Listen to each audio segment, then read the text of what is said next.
Hello and welcome back to the Quiz On podcast with me, Alex Mitchell. And me, Hollie Noble. It's series 2. Woo!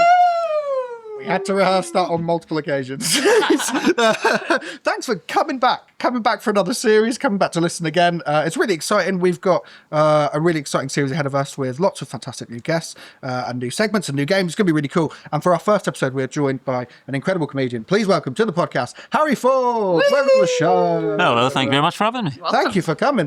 We're very, very excited to have you. When we start the podcast, as always, we start with, if we could serve you any drink right now, what would that drink be?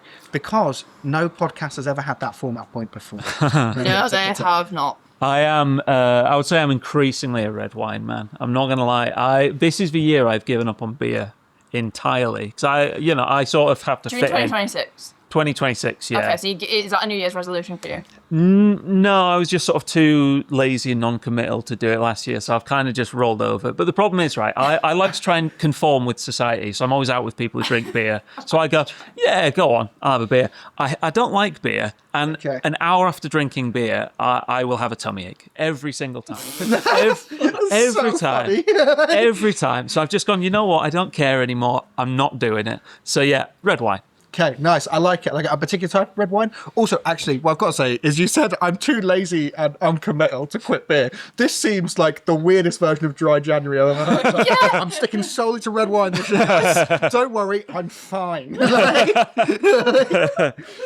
I don't have a type of red wine, to be honest. Whatever's reasonably cheap in a shop, I will go for. Nice. I should say shop as well. Like I don't go out that much, so it's very much at home, cracking open a bottle. That's the dream life for me at the moment. Nice. Good for you.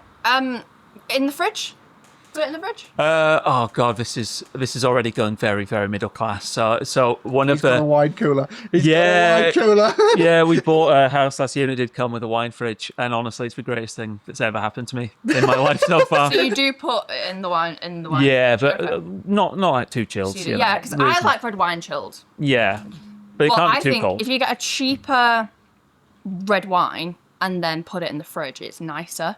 Really? Yeah. Oh, I'd say I prefer that to like a room temp, more expensive. Yeah, it can't be too warm. If it's too... Sorry, I feel like I'm totally disrupting the tone I love of it. I've never been more out of my depth. Yeah. This happens to me all the time with Alex and guests, so this is going to happen. It's my time to shine. Do you aerate your wine? Yeah, you've got to. Do you have an What the aerator? fuck? Do you have an aerator or No, I haven't gone this far yet, but I do want to. I'm sort of working my way towards You got a that. decanter though? No, I don't for yet. fuck's sake, Harry. Pre-planned this? What's I'm very much beginner level wine, because I didn't drink wine for years and then finally went, I'm at an age now where I appreciate this. Because when you're younger, you just don't. If you drink wine and you're below sort of, I would say early 20s, you drink wine, you're just a wanker. And I say that as someone who did that. To be fair, I did that a lot. But I think as you get old, how old are you, Hollie? 21. I'm 25. Yeah, okay, fair enough. I'm trying to get into one. Right. Does that make me a knobbit? Wait, did you believe I was 21 just then? Oh, have you had... How? You believed that, didn't you? Well, I never like to question too much. Or did you just go, fuck off? I had some conflicting thoughts, but I was like, I'm not going to question this. I am 21 plus 10 this month. Really? Yeah. Well, that's more surprising to me than you being 20. Thank you. There you go. I'm really charming guest. really I want to well. say that. I That's really, really kind. really That's like the to win start to people the up. day that I needed, actually. Anything for me? No, I'm joking. He's surprised you're 25. just while you're... You're great as well. Compliments to something. I'm not a well man. Oh, we went off on a tangent. Yeah. What was I saying? I was saying, okay, so I'm trying to get to wine. Yeah. Is that... I'm 25. Does that make me a wanker? No, I think it's the time when you can start to get into it. And then as you sort of hit 30, I think is when you'll be sort of properly into it. Whereas I'm just starting. So like a decanter, I haven't even considered. I feel like I'm still a level below Listen, that. it's going to change the game. Is it really? Yeah. So you can get the ones that attach to the bottle and aerator, and then you can just pour it straight into a glass through that, or you can decant it. But I like the decanter because then it's like, you can have it on the side as well. And so if I'm going to bring the bottle with you to the conservatory. We've explored some really serious topics on this podcast. This is the most invested I've ever seen in anything we've ever talked about. I mean, I'm not going to lie. I only know what a decanter is from watching House of Games, because that is one of the prizes they often win. I don't really know what it does. It just aerates the wine, basically.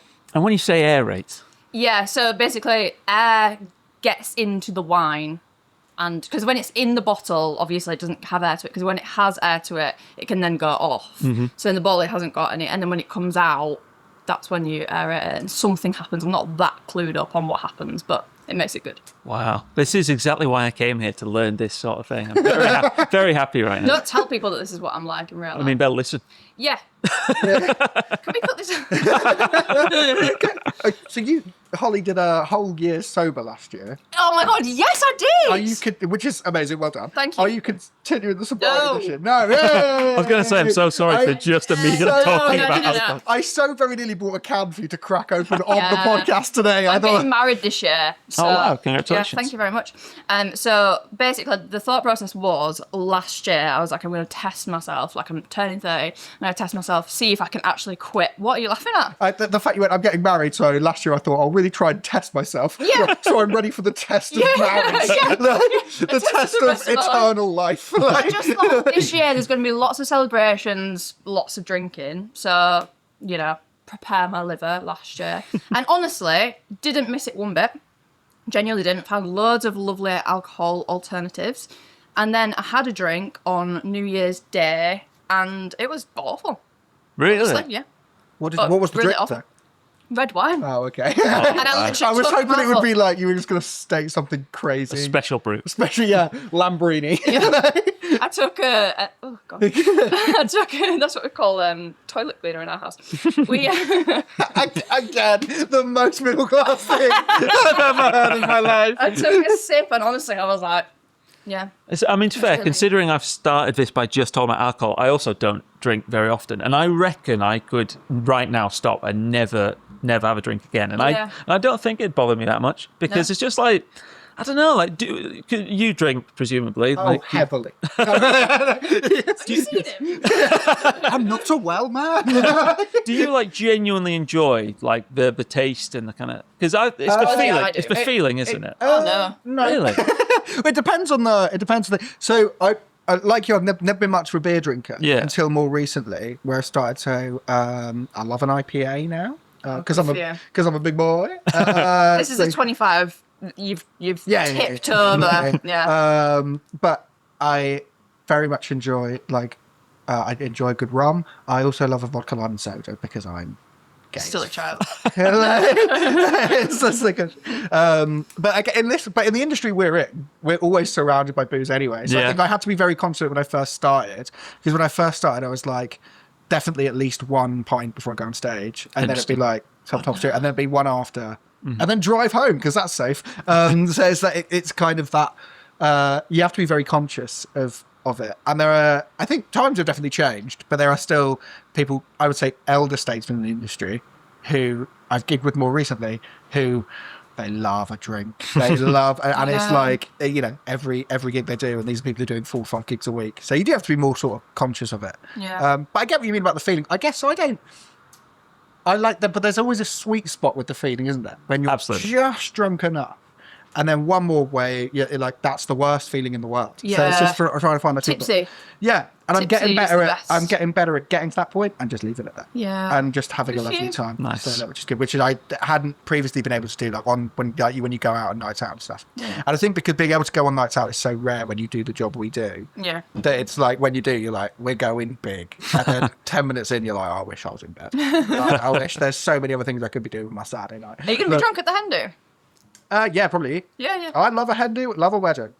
Well, you're attending 2 of those things I'm very excited. this year. I'm very excited. I'm excited about it. Also, this is big news. I'm going to potentially 2 weddings this year because not only am I going to yours, but my sister's just got engaged. Oh, wow. congratulations. So I'll be even worsely behaved at yours because I'll have to be well behaved at hers. When did she get engaged? 2 days ago. And she's getting married this year. I don't know. I don't. Listen, if she wants to preserve her mental health, she should not be getting married I this don't know. year. I don't know what the vibe is, but It took me like 2 years to organise this wedding, and I am losing hair. But I think it'll be your wedding I go to next, obviously, and then it'll be hers. So it'll be like, well, I've got to be well behaved at her wedding because So you're going to be my family feral at will mine? be there. Quite possibly, Okay, yeah. cool. Yeah, it's fun, isn't it? I cry at weddings all the time, and I don't cry any other time. It's bad. Yeah. now you said that, if you don't cry. I'll cry. Okay, thank God. I 'cause I'm always gonna do. cry. Yeah, well, I mean, it would be weirder if you didn't. Would it? I think If you cried a lot, you like sobbing. if I was sobbing and you I were was like, just it's fine. Sort yourself out, man. Okay. All right. Next thing. What a segue. We are professionals. Oh, fuck. Right. I've got a question. Holly always has this question. She Yeah. always asks a similar question every episode. How do you think... I'm just thinking which one to pick. Stitch from Lilo and Stitch. Are you familiar? Very familiar. Very familiar. Yeah, that makes sense. I know him. No, not personally. First name terms. Identifies like Sexually. Sexually. That's sort of big bi vibes, I would say. I think Stitch would fuck anything and anything.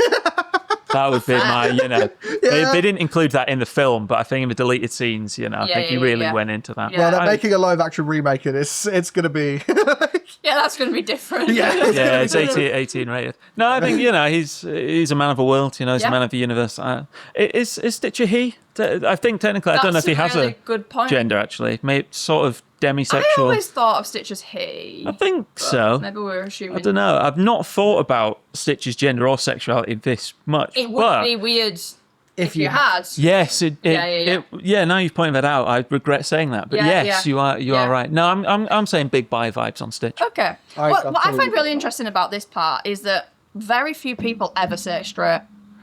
Yeah, I think we've very rarely had it, apart from I think Fred from Scooby-Doo. And Yeah. obviously. Yeah. See, I'm not convinced by it. Really? Yeah. What are you thinking? I just think when I was a young warthog. When I was a young woman. I don't know why I said that. So, when I was younger and very much pretending to be straight, I was all in. Too much. On Fred from Scooby-Doo. No. I didn't wonder. Yeah. When you're really convincing, pushing that narrative, yeah. and I just think that potentially he's doing I think it depends which Fred for. Old cartoon Fred, I think, is bi, possibly closeted gay. I think live action. Yeah. I think he's a bit toxic male. I think he's a bit straight. Oh, live action, 100%. Yeah. Yeah, live action. And one of the greatest press releases of all time is when they interviewed the cast of the live action Scooby-Doo, and they asked the woman who played Daphne. They went, why is the cartoon so important? Or why is it so popular? And she did the whole thing about, it wasn't a boys' cartoon, it wasn't a girls' cartoon, it was for everyone. It broke boundaries. It was that. And then they cut to the guy who plays Fred, and he just went, because it's a talking dog. One of the most beautiful things I've ever seen. It sums up how men view the world. I like dogs a lot.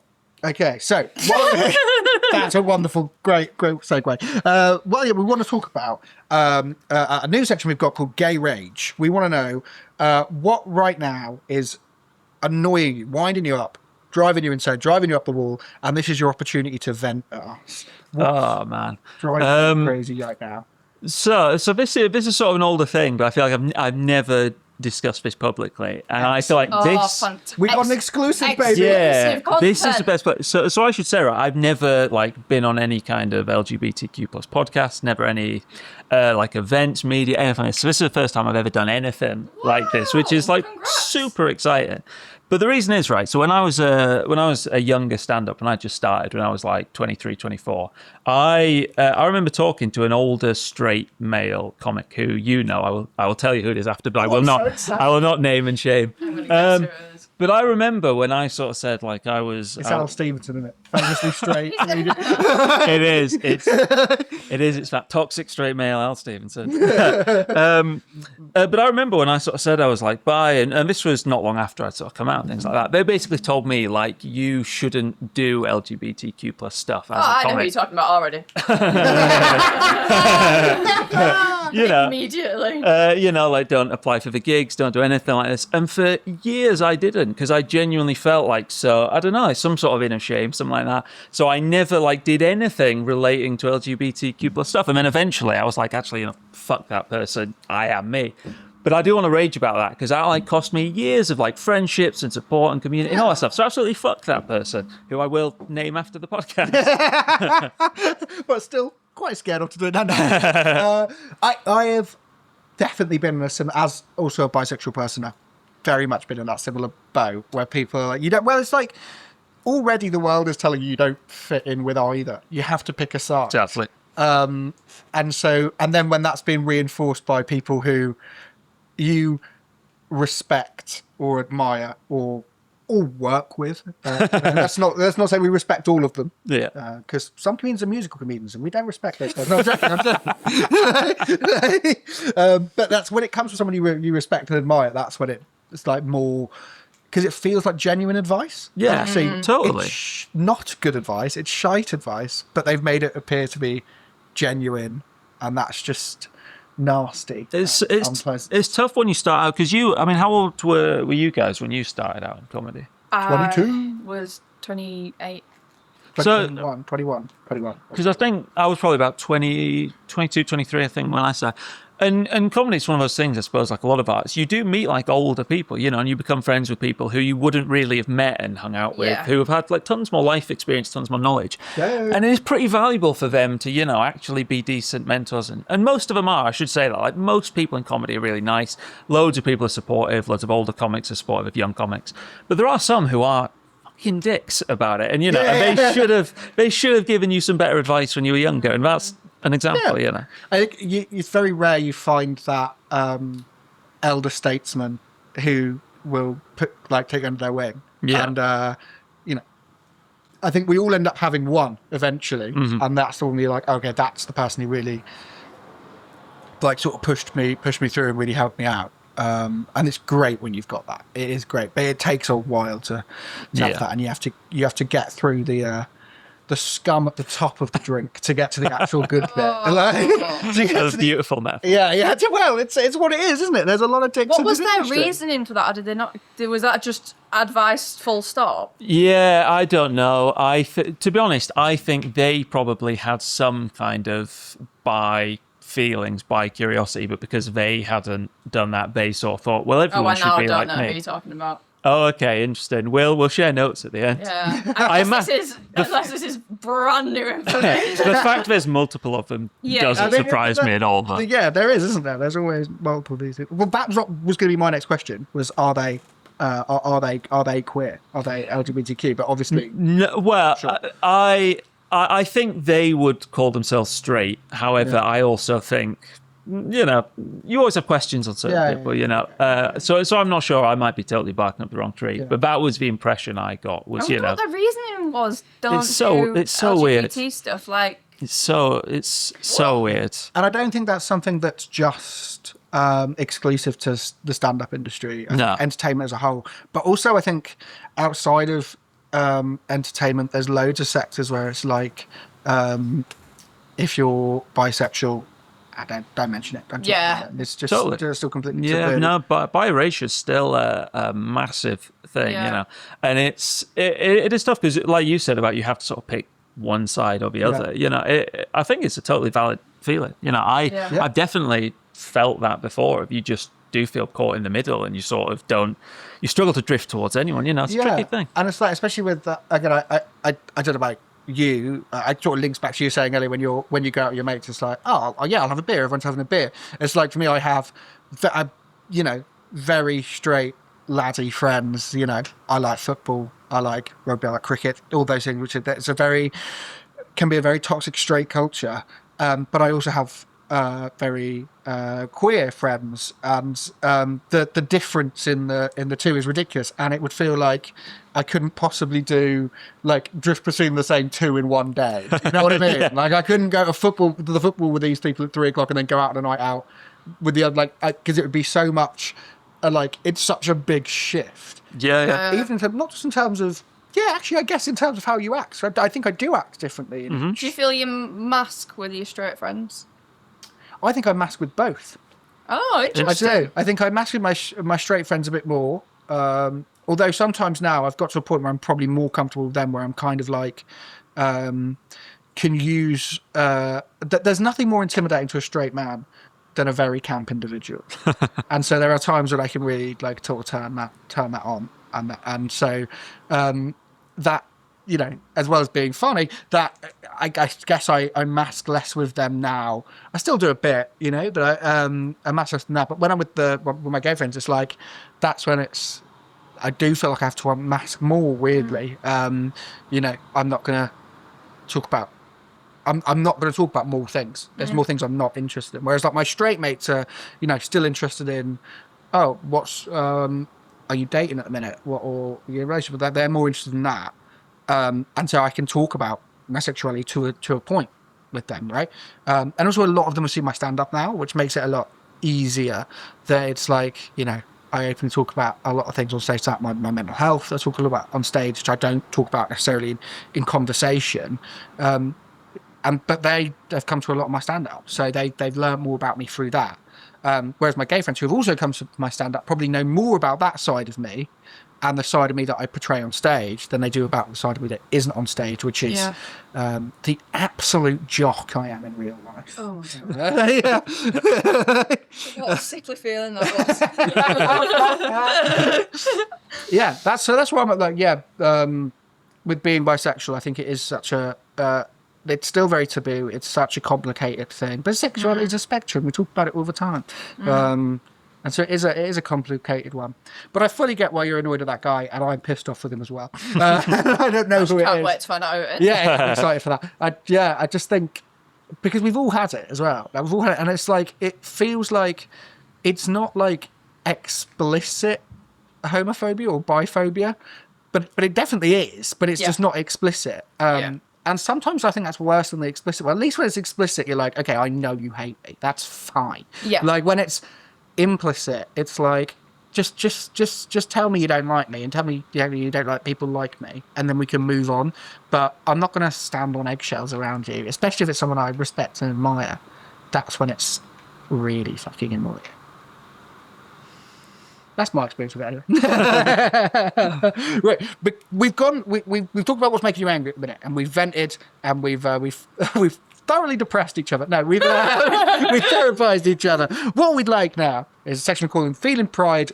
What is something that is bringing you genuine joy at the minute, where it can be something very little to something massive in the world, something that is genuinely making you happy at the minute and makes you feel like, I was going to say life's worth living. That's not what I meant. That's brutal. Alex is an unwell man. I'm not well. No, so yeah, we talked about what's making you angry and annoyed at the minute, and that guy seems like a dick. But what's getting you through? What's making you feel genuinely happy at the minute? You know what? At the moment, I just feel chill in a way I rarely don't. Because I'm one of those people, like, I always am sort of chasing something. So, like, if it's stand-up, it's like, why am I not kicking more? Why am I not doing this? Why am I not doing that? You know, work, always trying to sort of chase things. But at the moment, I feel very chill. I don't know if it's because it's winter and it's cold and miserable, and so you feel less pressure anyway. But at the moment, I'm just sort of doing stuff when I want to do it, you know? So, like, I'm not gigging loads, but I'm sort of doing gigs when I want to gig. I'm writing a bit, and I'm actually enjoying writing. I'm not going, God, I need more material, you know? So I think sometimes just taking that little slow down, little kind of unwind, and just doing stuff to enjoy it and not think of anything else, it's just refreshing. Do you know what I mean? So I feel great at the moment for that. I'm enjoying, like, just being creative and having fun.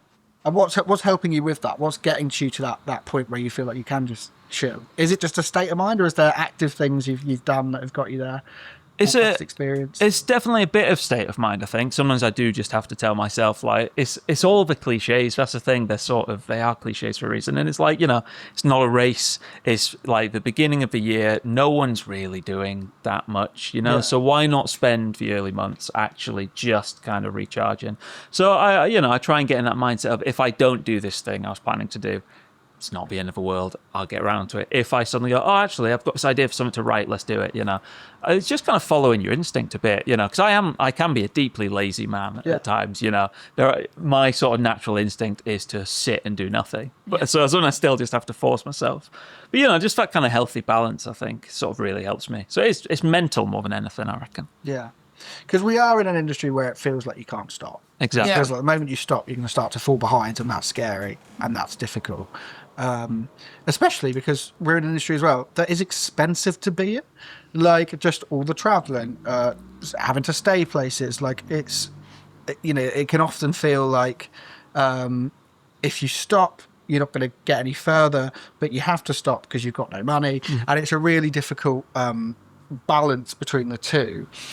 It's definitely something I need to work on as well. But I think it scares me a little bit having to try and chill out and having to Totally. take a break from things. Well, it's because people tell you, like, once you're on the, like, treadmill, you just have to keep going and keep going. And especially, like, when you're a newer act as well, all the advice from the slightly older people is always like, oh, yeah, be driving 4 hours every night, 4 to 5 times a week. Keep going, don't stop. Only then will you be good. And it's like, I sort of get that to an extent, but equally, like, for me anyway, it's like I have a job which I do genuinely like and work hard at and work a lot at. I have, like, a home life I really enjoy and love, So for me, I need that balance. Like, and I get it totally. People who want to gig, like, constantly and be traveling all the time, if that works for them, they're happy and they love it, absolutely do it because it's bringing you joy. But for me, I know I, like, need that balance or I will grow to sort of hate something. Do you know what I mean? Yeah. I will grow to resent stand-up or I'll grow to resent my job or, I need that balance more, I think, and I value it. Good point. I don't know about you. I often feel myself like sometimes getting bored as well of like, I love stand-up, but I sometimes find myself getting bored of it and it's like, or bored of what I'm doing. And I'm like, I'm going to change it up. But then when you have that thought every other week, it then becomes like, there's so much like that just stocks up of, okay, now I'm doing this and this and this and this. You just suddenly get into like completely buried underneath underneath an avalanche of stuff that you've put on yourself, and you can't blame anyone else because you've put it all on yourself. And that can be, the pressure then can be really hard to cope under, especially when we're all looking for that extra 1%, aren't we? That's the other thing about our industry is that there's no perfect gig, there's no perfect set. There's always, you can always come and go, okay, what's the extra 1% there? Yeah. And that can be a big sort of pressure environment to be in. So yeah, taking some time out and chilling sounds like a really good thing. I don't know how I'm going to get there, but congratulations! Congratulations for doing it yourself. Like, what do you do, Hollie? What do you do if you're ever trying to actually chill from or take a break from actually from stand up? What do you do? Because you're a person that, again, I think is a bit like me in terms of you'll just start 100 new projects. Yes. Yeah. That's just ADHD. Yeah. Maybe that's the problem all along. Yeah. I don't chill. So that's the answer. Yeah. I have zero chill. I cannot relax. I cannot sit still. I can't. I literally can't. So if I'm not focused on stand up, I will focus on anything else. I'll come up with a million different ideas, businesses, social media ideas, a new blog to start. Like I will just do. Yeah. Do you wish you could chill, or are you happy? Yeah. Yeah. I would love to be able to chill, but I just can't. I cannot switch off. Like, even to sit and, like, last night I watched a film, and I think that's the first film that I've watched in, like... Actually, no, I watched a film that Alex recommended maybe 6 months ago. What was it? I can't remember. It was a horror film that you recommended. Brilliant. I'm intrigued as well. I want to know now. I think I recommended Heretic to you ages ago, and you watched Heretic and came back to me and went, "That was the scariest thing I've seen." That was it. Was it Heretic? Was that? Yeah. When they go into that, the religious people go into their house. Yes. You grabbed us. Yeah. You grabbed us. You grabbed us. Yeah. That was terrifying. And I cannot chill ever. Wow. Yeah, it's hard. Actually, the only time that I can chill is in the bath. I have to have like a steaming hot bath, and that's the only time that my brain will calm down. So if I have admin to do, like if I message you back, I'm probably in the bath. That's fair play. Because it's the only time I can do any admin. I've only got a bath now. Wow. This happened to me. This was when I moved back in with my parents. This is a genuine story. My mum rang me and she knew I wasn't feeling great about having to move back in with my mum and dad, and she said, "Look, we know you're a little bit upset about it, but don't worry, you're going to love what we've done with the bathroom." Right, spoilers, I don't. What they've done, and this is genuinely true, they've got rid of the shower, they've reduced the size of the bathroom so that another room can be extended so that my 52-year-old father can have a fucking drum kit. Right? That It's is, the bathroom. no, they've extended another room. Oh. Right. So, but to do that, they've had to decrease the size of the bathroom. They've got rid of the showers. Now we only have a bath, but the bath isn't even full size. I'm 6'2". I don't fit in my own bath. That's sickening. I know. They got rid of the shower. My first thought, where am I going to do my crying? Right, it's like, I'm not going to do it out in the open, am I? That's gross. Like, no. Oh no! See, like my bath is a preference for me, but like you can't have a quick bath. No. Like if you just need like a quick wash, what are you doing? Running a full bath salts? Pretty much, yeah. Well, famously between me and you. This isn't between me and you. No, often I'm on time, is what I was going to say. So All right. I will schedule enough time in. Holly was late today because she got a pistachio latte and looked at what she thought was an eagle, which is the most lesbian story I've ever heard in my life. Right, Starbucks started doing pistachio lattes again, which I really missed, and I thought that it was just a promotional thing. She's desperate for a brand deal. But I thought that it was just a promotional thing for like, and I was never going to see them again. And I was about to drive past and I saw the advert. And I was already running late. She was already 15 minutes late, and you texted us and you put, you may be aware I'm late, but Starbucks have brought back this latte, and it's an opportunity I cannot miss. It was confusing because when I arrived, you said message me, and so I'll come down and get you. So I did, and then when you sort of pulled up outside in the car, I was like, "Sorry, are you driving me to the studio? What's going on?" I think you two know each other more than I know you, Harry. We've met once before, so I've got no way of contacting you, right? I was sat up here. We had no idea you were downstairs. So we couldn't even come and get you because we didn't know how to contact you. But my latte was delicious, and And do you know what? That's the moral of the story. Isn't saw it? The an eagle, eagle. beautiful. I saw an eagle. It definitely was not an eagle. I think it was. We've Googled it. There are only 150 pairs of them in the UK. The chance of you spotting an eagle. Well, someone's got to. You can't argue. They that. are. You know what? They are And it's somewhere. It's that optimistic attitude that I hate the most about you. No, They are somewhere. Who says they're not going to be on the A64? I'd imagine Attenborough. He's probably Get him on the phone now. Get him on the pod. Get him on the pod. I This is would a call love out to Attenborough. Amber on the board, imagine. Okay, that's we'll make a pact that he's our only ever straight guest is David Okay. Attenborough. Actually, Oh, no, yes. we'll have two, Attenborough and Alison Hammond. They're the only two I guess we'll Yeah, ever have that's who fine. are straight. I'm obsessed with Alison Hammond. I think she's amazing. There's a framed picture of her in a gay bar in my hometown under a sign that says "gay icons." It's Freddie Mercury, Cher, and Alison Hammond, and no one knows why. It's so exciting. I love it so much. But I'm glad you're trying to like take it easy and chill. Particularly, we're recording this in January. It is pretty bleak out there right now, and it can that seasonal depression really can hit, and that can add to pressures and anxiety, especially in the industry we're in, but also just for anybody. And trying to find that work-life balance is really important. I found it with I have when I was working as a teacher and doing stand-up was like my hobby, and then I started to make a bit of money from it, and I was like, still a hobby that covers my petrol or whatever. And now it's my job, which is ridiculous. I realised I've not replaced that hobby.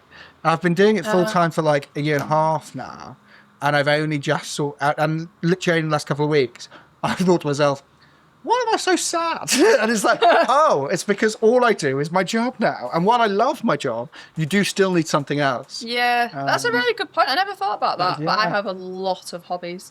Yeah, well, see, I don't. Because I'm not a well man. No, Yeah. very much becoming my They catchphrase. do go hand in hand. Yeah. So I'm taking recommendations for hobbies. That's where I'm at. Have you tried pole dancing? No, and I'm quite freaked out that you thought that would be my vibe. It's just one of my hobbies, that's all. Do you actually? I have a pole in my house. What the fuck? Right, why have we never talked about this before? This is an exclusive for the So pod. many layers to me. Why that do you have don't a know pole about. in your house? So I can pole dance. Oh, yeah, of course. Sorry, move on. Does it come from the top floor? Do you slide down on it in the I wish morning? it did. I'm going to request that in the next house. So you could be a pole dancer and a fireman. Fire person. And your house will look like Wallace and Gromit's house, and you sort of slide down the pole in the morning. While eating cheese. Well, eating cheese, honestly. The worst pole dancer of all time, just eating cheese while they're spinning around. So gross. That Like, would be the best. And like the cheese is getting like stuck to the bone. oh, It's a breathe. Why do you eat a soft cheese? yeah, of all the cheeses to go for. What would Or like, you know those cheese wheels that they put pasta in and like cook it in cheese? You just got one of them with like a full pasta. Okay, I need to We've cut had a that. year's experience of being interviewers. Harry, biggest question. What's the worst cheese for a pole dancer to eat? Oh, it's definitely halloumi because of a squeak. Oh, awful. Really good point. Does it still squeak if it's not cooked? Yeah. I wouldn't I eat don't it know. uncooked, to be fair. That's a very good question. Yeah. I would think... Sorry, it's still your turn? No, please jump in. Still your turn. I have to wait to speak. That's amazing. I just need to say, we have a producer now because we're fancy, and she is literally dying in the corner currently because we're talking about pole dancers with cheese. I'll be honest with you. The reason I'm sat in this chair is so I'm not in the eye line of Antonia. Not because we'll be laughing together, but because I know at some point I'll say something really boring. And She'll just yawn. and she'll just put it in the notebook, like she'll just put a cross in the notebook. That's being cut. Time. Yeah, exactly.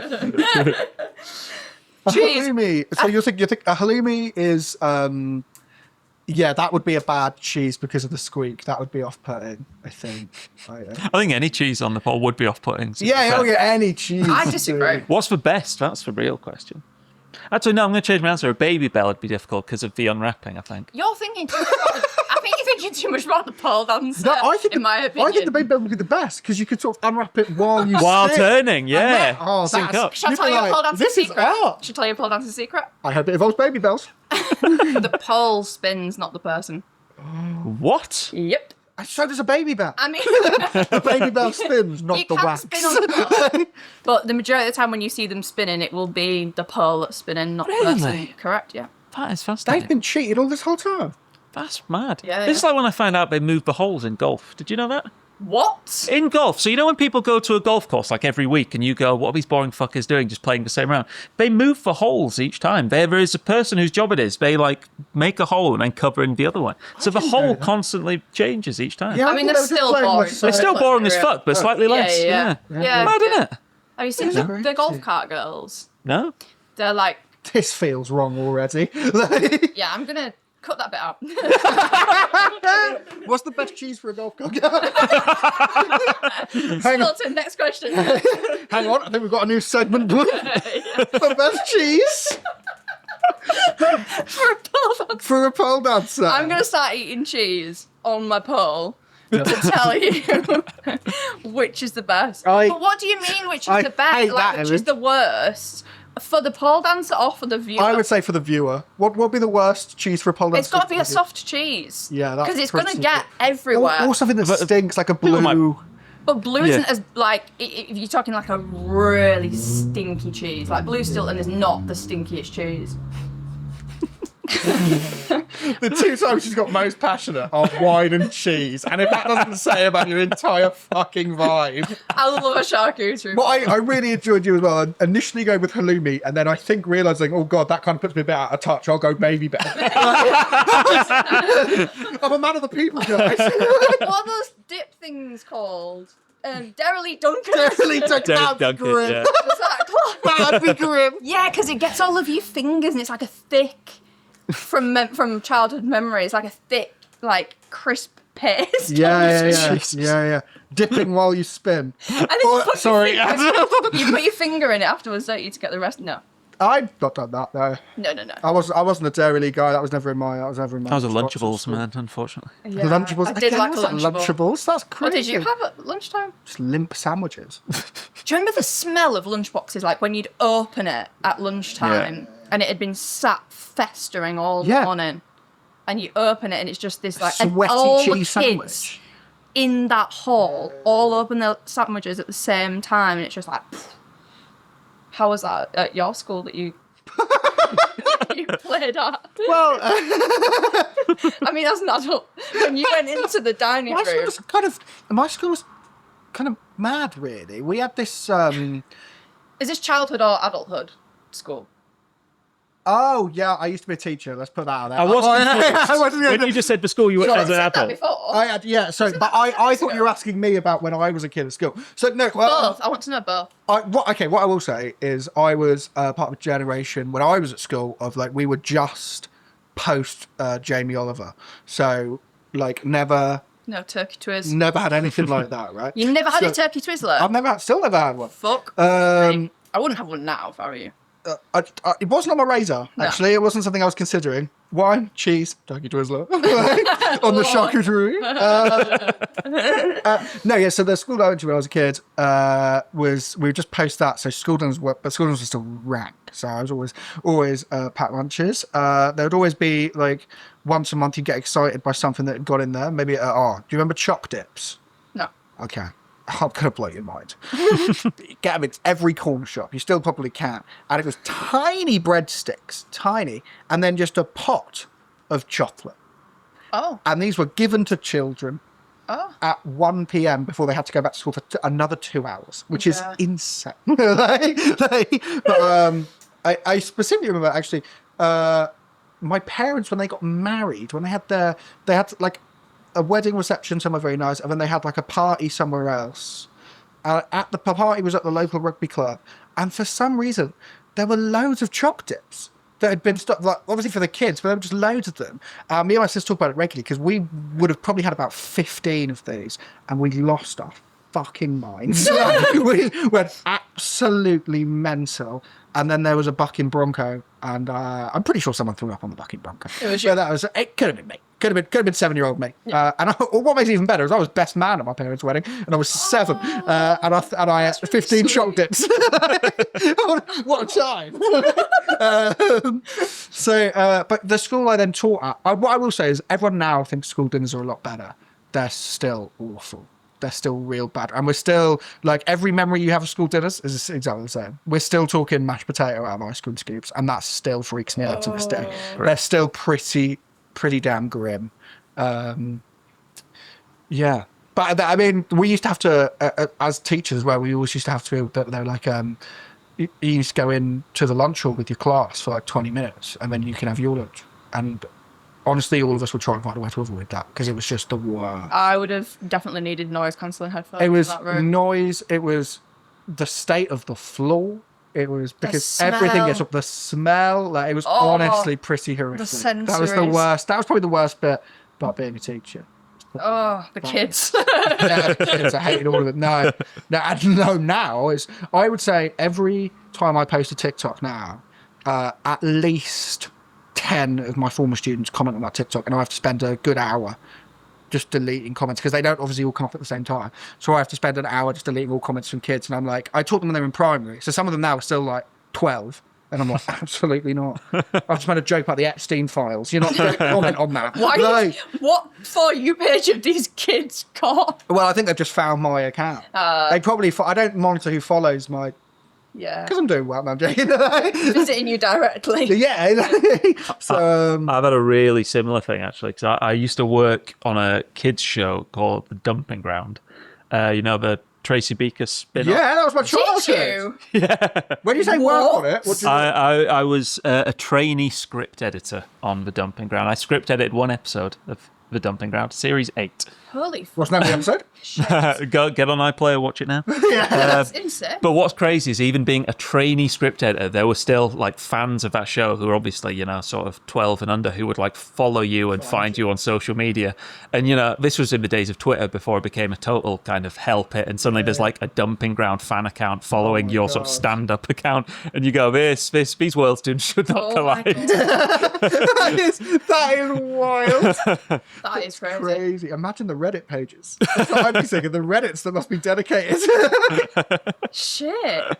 Hold on. When were you doing that? It was 2019 I was doing that. So I was 22. Yeah. Holy shit. Yeah. I didn't know it was still around at that point. It's still on now. No. Yeah, they're on about series 13, 14. It's just, they'll never end. They just, you know, the kids get Jacqueline older. Wilson loves that money. She loves that money. Yeah. Yeah, you know, the Let's not mention kids get older, they get moved on, and they're just getting some fresh faces. Say what you want about Jacqueline Wilson. That bitch knows how to write a book. That's my review. Is that the end of the podcast? So good. We can just call down Jacqueline Wilson on the pod. Okay, we're gonna end with what we're calling queer fire questions. Okay, we're gonna hit you with some categories. We want you to say what you think the gayest thing in that category is. What do you think the gayest thing is? What do you think the gayest car is? Gayest car. See, I'm trying to think. I know so little about cars, so I'm just trying to think of any car I can think Any of, car. even vaguely. I kind of want to say one of those that like sort of proper blokes drive just to piss them off. What's the blokiest car? I don't know, maybe a Range Rover, Land Rover. Yeah. It could be a... Are you a Land Rover? Anyway. Yeah. I think Locking in the answer. I think it's an Audi TT. Next. Okay, gayest film. The gayest, man. Top Gun's the easiest answer. Like, it's a cliche answer, but Tom Cruise and those other sweaty men in pants playing volleyball is Yeah, it's pretty gay. It's reasonably gay. Pretty gay. Okay, cheese. I added it on. You actually I've been added taking it. notes throughout the pod. Fantastic. The gayest cheese. I think a Baby Bell's quite camp. The To be Baby honest. Bell's quite camp. I would go with the halloumi. The noise is pretty camp. I think Cranberry Wensleydale, just to be Nice, cool. Go for that one. person in this room. The gayest person in this room. You on the Land Rover, I think. Yeah, she does own a Land Rover, famously. Sorry, Good. but yeah. Harry, thank you so much for coming on the podcast. You've That been is fantastic. the end of the episode. Thank you so much for coming on. Where can people find you? I'm on all the social medias. Harry Ford Comedy. Wonderful. Thank you so much for joining us. It's been a fantastic episode. Thank you for listening at home. This has been the Queers On podcast. We'll see you next time. Bye. Bye.